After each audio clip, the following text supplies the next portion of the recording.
Mike est un loser accompli. Sa carrière stagne, son mariage bat de l'aile, et même ses enfants ne le respectent plus. Il rejette toute la faute sur sa jeunesse, sur un choix qu'il a fait il y a 20 ans. À l'époque, Mike était une star du basket, un prodige du lycée. Il chantait, dansait, faisait rêver les filles et attirait déjà les recruteurs professionnels. Son coach lui promettait un avenir brillant, la gloire, l'université, le succès. Mais juste avant le match décisif, sa petite amie débarque, en larmes.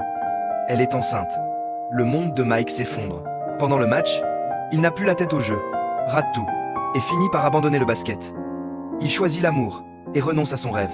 20 ans plus tard, le temps a tout effacé. Le jeune champion est devenu un père usé, rejeté par sa femme, ignoré par ses enfants, oublié par la vie.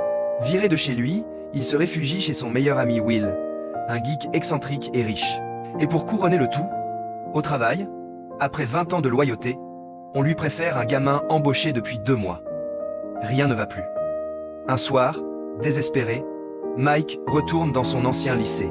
Il repense à ce qu'il a perdu, à ce qu'il aurait pu être. Et s'il avait fait un autre choix?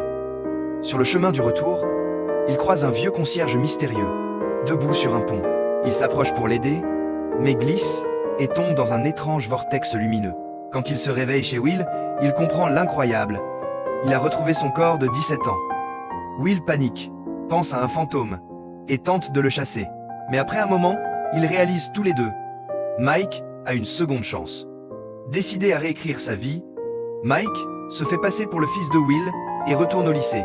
Will, lui, tombe immédiatement amoureux de la directrice. Mike, persuadé d'être encore cool, se fait d'abord ridiculiser par les élèves avec ses vêtements vintage, jusqu'à ce que Will lui offre une garde-robe de rêve. Du jour au lendemain, Mike devient le nouveau beau gosse du lycée.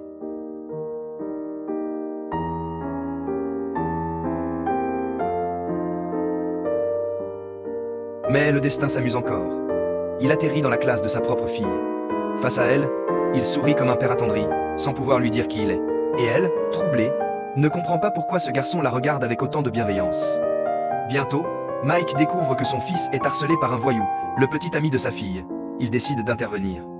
Sur le terrain de basket, il ridiculise le tyran avec son talent d'antan. Le public l'acclame. Son fils l'admire sans savoir qui il est. Plus tard, en cours d'éducation sexuelle, Mike se transforme en véritable prêcheur, parlant d'amour, de respect et de valeur. Les élèves écoutent, fascinés, tous, sauf le petit ami de sa fille, qui finit par le frapper. Will s'en réjouit, car cela lui donne une excuse pour revoir la directrice. Pendant que Will vit son idylle, Mike découvre une autre vérité. Il ne veut plus seulement retrouver la gloire, il veut sauver sa famille. Il aide son fils à s'entraîner, redonne confiance à sa fille et reconstruit le jardin de sa femme. Elle est bouleversée. Ce jeune homme ressemble tellement à son mari, à l'époque où elle l'aimait encore.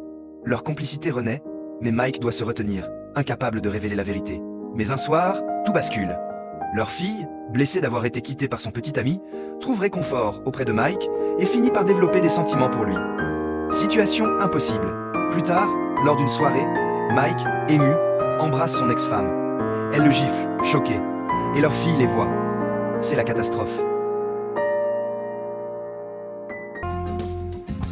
Alors que Will vit son conte de fées avec la directrice, Mike se retrouve face à son destin une seconde fois, le grand match de basket. Avant de jouer, il fait le même geste secret qu'il faisait autrefois à sa femme dans les gradins. Elle comprend immédiatement. Et cette fois, Mike choisit différemment. Il quitte le terrain, court vers elle, traverse le vortex du temps et revient à sa vraie vie. De retour dans le présent, il comprend enfin. Il n'a jamais vraiment raté sa vie.